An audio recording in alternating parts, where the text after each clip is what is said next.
Só girar o assunto rapidamente aqui, porque o Ministério Público Federal no Rio de Janeiro encaminhou um pedido para que o Supremo Tribunal Federal proíba a apreensão de crianças e adolescentes quando não há flagrantes de atos infracionais. Cabe agora à Procuradoria-Geral da República avaliar se entra com a ação na última instância do Poder Judiciário. A gente pediu para que o professor Frederico Afonso, que é mestre em Ciências Policiais de Segurança e Ordem Pública, criminalista e especialista em direitos humanos, para que ele pudesse vir até aqui via Zoom para conversar com a gente. O Frederico é membro da Comissão Permanente de Direitos Humanos da OAB e eu quero entender, em primeiro lugar, doutor, muito obrigado por ter aceitado o nosso convite, como é que é a tua avaliação sobre essa determinação, para a gente conversar a conversa. Paulo, bom dia, satisfação em estar de volta aqui ao Morning Show, agora remotamente. Bom dia a todos que nos assistem. Vamos lá. Primeira questão é a retórica, né? A juíza da primeira vara da infância e da juventude e do idoso do Rio de Janeiro, na comarca da capital, ela então proibiu a apreensão de adolescentes, tendo em vista o início da Operação Verão, aí deflagrada pela Secretaria de Segurança Pública com as polícias. O que diz a legislação? Que você não pode realmente, eu vou usar o termo aqui, apreender, porque se trata de criança e adolescente. Então a gente fala em ato infracional e não em crime, e a gente não fala em prisão e fala apreensão. Então, o que ela proíbe? Ela proíbe apreender os adolescentes. Quando que os adolescentes podem ser apreendidos? Em caso de flagrante delito, aquele que está praticando, acaba de praticar, ou é encontrado logo após aí com as coisas, a gente chama da res furtiva, com as coisas do crime que acabam imputando a ele, ou por uma ordem judicial, um mandado judicial. A questão é a seguinte, na prática, você tem que enxergar a prática. Muitos adolescentes pegam, então, o ônibus para fazer o deslocamento do ponto A para um ponto B e não pagam. E isso é crime, sob o ponto de vista do adulto, do maior de 18 anos, que está na parte final do artigo 176 do Código Penal. É crime. No caso dele, seria um ato infracional. Mas a pena máxima é de 2 meses de detenção. Então, não cabe o auto de prisão em flagrante delito. Ou seja, cabe o quê? É um crime de competência do Juizado Especial Criminal. Menos de 2 anos a pena. Então, ficou esse jogo de palavras. Mas como é que eu vou levar para a autoridade policial para que ela elabore o que a gente chama de termo circunstanciado? Não tem como, ela proibiu. Aí a decisão dela foi revogada pelo presidente do Tribunal de Justiça do Rio de Janeiro, já a pedido, inclusive, da própria prefeitura e do próprio governador Cláudio Castro. A questão é, eu posso prender, usando um termo aqui do dia a dia, alguém para averiguação? Jamais. Desde a Constituição de 88, eu só tenho a prisão, ou no caso aqui dos menores, a apreensão. Mas como é que eu sei que é ou não é flagrante? É a autoridade policial que vai dizer. E para ela dizer, eu tenho que levar. Então, você tem que trazer ali a prática da polícia preventiva. Eu retiro o autor do ato infracional, porque ao ser revistado, ele está lá, por exemplo, de bermuda, chinelo, sem camisa, não tem carteira, não vai pagar. Então não vai pagar, mesmo que o trajeto tenha sido curto, ele está praticando o crime. No caso de adolescente, o ato infracional. E ele tem que ser levado, então, à presença da autoridade policial. Ele não vai ficar preso, mas ele é preso ali em flagrante, apreendido em flagrante, leva-se à autoridade e lá ele vai ser liberado aí perante a presença dos seus pais ou responsáveis. Então você tem um jogo de palavras muito forte, né? Os especialistas de segurança apontam que é uma medida preventiva, porque, sem generalizar, há muitos casos desta reunião de adolescentes no ônibus para a prática de arrastão, principalmente na praia de Copacabana.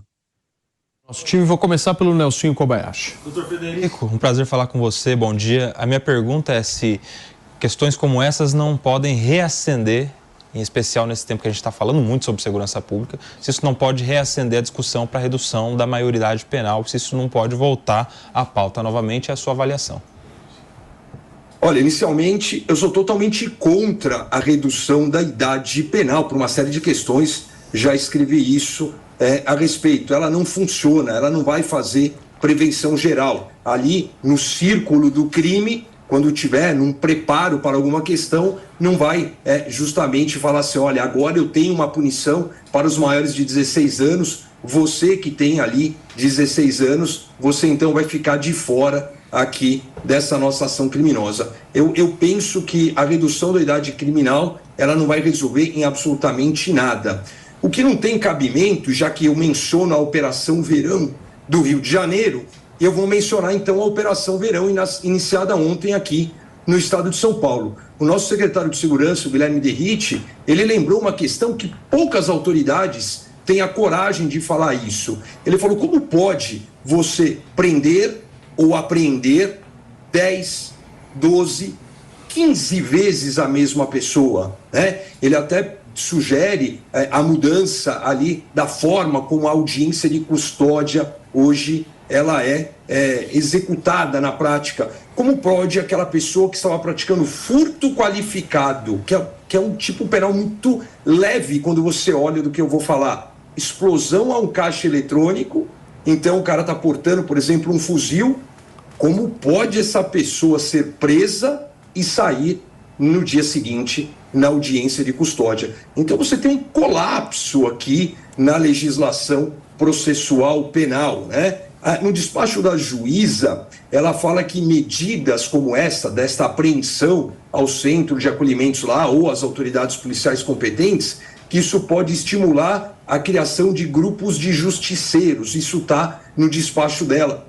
Eu entendo que é justamente ao contrário. Quando você inibe a polícia de fazer ali a prática preventiva dela, que é determinada pela lei maior do país, que é a Constituição Federal, você acaba dando margem do pensamento assim, já que a polícia não pode agir, vamos agir nós, como está acontecendo hoje no Rio de Janeiro. Infelizmente, né, doutor? Júlia Luci, vou passar a palavra para você. É perfeita essa preocupação, né, do doutor, porque se o Estado não pode agir de uma forma a evitar que alguns crimes aconteçam, não pode agir previamente, e a gente tem a polícia muito bem preparada, que faz ali uma investigação, que coloca policiais à paisana, que fica observando movimentos. Se nós, cidadãos que não somos da polícia, a gente já consegue observar algumas situações suspeitas e tentar fugir delas, imagine se a polícia não tem uma capacidade ainda melhor que a nossa. Então, não possibilitar a apreensão de adolescentes em casos que não seja de flagrante é o mesmo que dizer o seguinte, olha, é necessário acontecer uma tragédia para depois o Estado agir. E aí qual é o recado que a polícia recebe, principalmente os policiais? Olha, eu prefiro então não fazer nada. Inclusive, esse já é um grande incentivo que muitos policiais têm hoje, porque se você não pode algemar, certo? Se você não pode, às vezes, perseguir as pessoas, então, para que você vai agir? Porque você corre muito mais risco. Então, depois dessa decisão da juíza, a gente viu uma reação muito grande, né? As prefeituras recorreram, os municípios recorreram, e essa discussão hoje está agora no Supremo. Na realidade, já havia sido levada no Supremo por ocasião de um pedido de inconstitucionalidade, declaração de inconstitucionalidade impetrado pelo PL em relação a alguns dispositivos do ECA, né? Estatuto da Criança e do Adolescente, que levanta essa discussão. Tá. Eu tenho crianças e adolescentes que estão perambulando na rua. Isso é algo que o Estado tem que fechar os olhos? Ou isso atenta, a omissão do Estado, por exemplo, atenta contra os dispositivos do ECA, que determina, por exemplo, que a criança tem que estar na escola? Né? Eu acho que o doutor pode responder essa pergunta, mas, assim, na minha opinião, assim, como uma mulher, né, que quer continuar andando na rua, eu acho bastante preocupante essa decisão de não poder fazer o recolhimento de crianças e adolescentes, a não ser que seja em caso de flagrante. A questão, Julia, ela está longe de ser fácil de ser resolvida. Quando você fala em criança e adolescente, você tem que imaginar o princípio da proteção integral. Nós estamos lidando com um ser humano incompleto sob o ponto de vista fisiológico, né? Nós estamos lidando com uma pessoa ali vulnerável em todos os sentidos, sem você olhar para o lado A ou para o lado B. Você pega uma criança ou um adolescente, ele é vulnerável por si só, ele é vulnerável já na questão etária. E ele precisa da proteção do Estado. Eu lembro de um juiz aqui no interior de São Paulo, me falha agora a memória da cidade, que ele começou a aplicar o ECA de uma forma tão rigorosa, então ele proibia que adolescentes estivessem à rua depois das 22 ou das 23 horas. Então foram várias decisões ali de primeira instância que deram um resultado que a sociedade ali esperava como tal, mas que em sua maioria depois foram reformadas pelo Tribunal de Justiça aqui de São Paulo, que é considerado bem conservador, né? Hoje a gente tem aqui, entre aspas, até uma briga de jurisprudência entre o Tribunal de Justiça do Estado de São Paulo e o Superior Tribunal de Justiça, que decidiu recentemente, podemos assim dizer, sobre a questão da abordagem policial. Eu tive a oportunidade de coordenar uma obra recente que chama Direitos Humanos, Abordagem Policial e Direitos Humanos, e ali a gente analisa os autores, eu aponto que a abordagem policial preventiva, claro, dentro do devido processo legal, ela não viola nenhum direito humano previsto em nenhuma convenção internacional. O grande problema, e isso aqui é um papo para muito tempo, vou falar aqui talvez seja algo polêmico, né? É que os direitos humanos, historicamente no Brasil, eles foram tomados de assaltos pela esquerda, porque envolve muitas questões dos direitos econômicos, sociais, culturais e ambientais. Mas você tem que trazer a questão técnica. O que viola quando você faz uma abordagem num ônibus, com, por exemplo, 7, 8 adolescentes, todos sem uma carteira de identificação, ali que ele possa, olha, eu estou com a carteira e esqueci o dinheiro, porque se ele esquece a carteira em casa, a gente pode até falar que o ato é atípico, mas ele não tem um documento, ele não é obrigado a obrigação de se identificar por documento é para aquele que dirige. Então ele não tem a obrigação de estar ali com uma carteira de identificação, mas ele tem a obrigação de estar com dinheiro. Então ele não está com dinheiro. A polícia para o ônibus, revista ali quem eles entendem dentro de um critério objetivo de fundada suspeita e entende-se que eles devem ser levados justamente por estarem praticando o crime do artigo 176, menor ou menor. Né? Ele pode falar, ele pode ter uma cara de marmanjo ali e falar, eu sou menor, e eu não tenho como identificá-lo ali, já que ele não tem uma identificação, é a palavra dele contra a palavra do agente policial. Então, eu levo todo mundo para a delegacia de polícia. Eu vou produzir ali um termo circunstanciado. Ah, mas nesse meio, trazendo um caso concreto do Rio de Janeiro, foi ali um adolescente que não tinha nada a ver. Mas o que tinha a ver? Ele tinha dinheiro? Ah, eu vou pagar a passagem, eu não estou com eles? Essas medidas coletivas, elas são complexas, né? Quando você pega todo mundo, muito mas eu não estou com eles. Doutor? Não é fácil mesmo. É um problema extremamente sério aí que a gente precisa saber lidar com isso. Pepe, por favor. Ô, doutor, tudo bem? Bom dia. Eu não gosto dessas soluções eleitoreiras, politiqueiras, né? O que parece que é essa decisão do município do Rio de Janeiro, né? Eu te falo por quê, não é? Ao que parece, não é? Todo tipo de políticas adotadas para o governo em tempo de crise na segurança pública são políticas repressivas. E essa é mais uma política repressiva. E o que eu vejo é que essa política vai trazer mais apartheid social. Eu duvido, por exemplo, que um adolescente de classe média que anda na praia do Rio de Janeiro vai ser pega pela polícia e levado para a delegacia ou para centro de acolhimento. Vai, mais uma vez, ficar nas costas da população mais pobre esse tipo de medida que, no meu entendimento, é autoritária. Você não acha? Não tem outra solução? Temos que ter medidas dessa forma, infelizmente? Vamos lá, Paulo. Primeiro, teve uma operação policial ontem no Rio de Janeiro, a Polícia Civil cumprindo mandados de busca e apreensão e apreendeu vários objetos e alguns adolescentes em condomínios de altíssimo padrão no Rio de Janeiro, envolvendo aí deepfake, envolvendo a criação de fotos das suas colegas, nem posso chamar de colega, né? O cara que pega realmente uma foto e cria ali uma foto dela nua e divulga.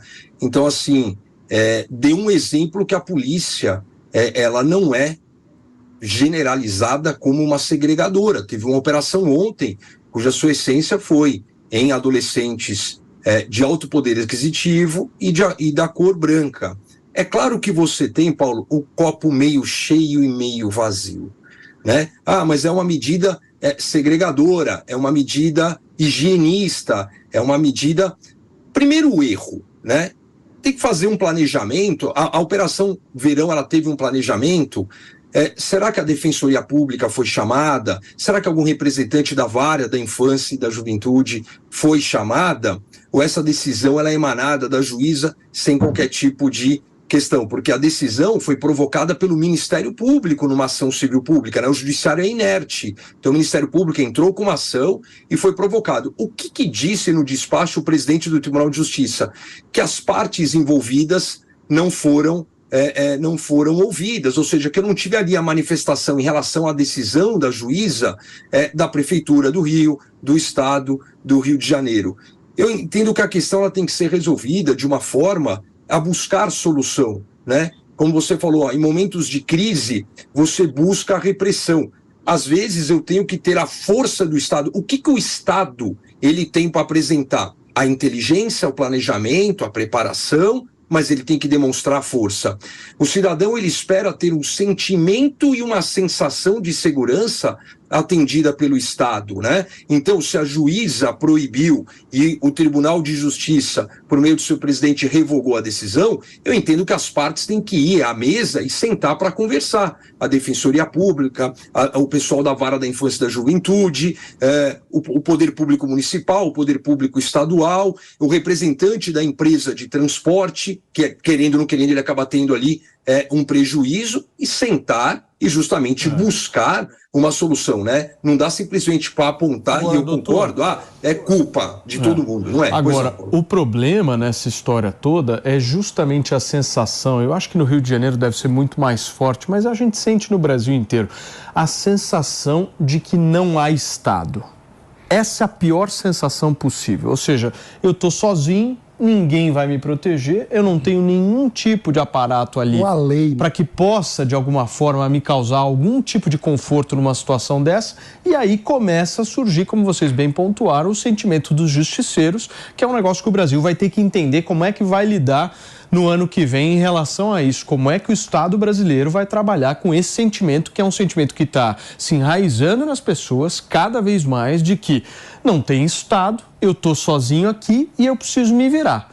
Só falar que os justiceiros são absolutamente criminosos vai resolver? Na minha avaliação, não, maninho. Vai ter que entender o sentimento e o Estado vai começar a ter que agir. Óbvio que a ação deles é absolutamente equivocada e ilegal. Agora, só dizer que é ilegal e continuar fazendo as mesmas coisas que o Estado está fazendo agora não vai resolver absolutamente em nada um problema seríssimo que existe hoje no Brasil, que é o problema principal, acho que de todos. Saúde e educação não estão mais no topo. Agora o Brasil fala de segurança pública e a gente vai ter que entender como é que nós vamos lidar com isso. Doutor Frederico, muito obrigado, meu amigo, pela sua participação aqui no programa de hoje. Valeu, uma bela de uma aula. Um abração para você. Valeu, Paulo. Obrigado a todos. Um abraço. Valeu.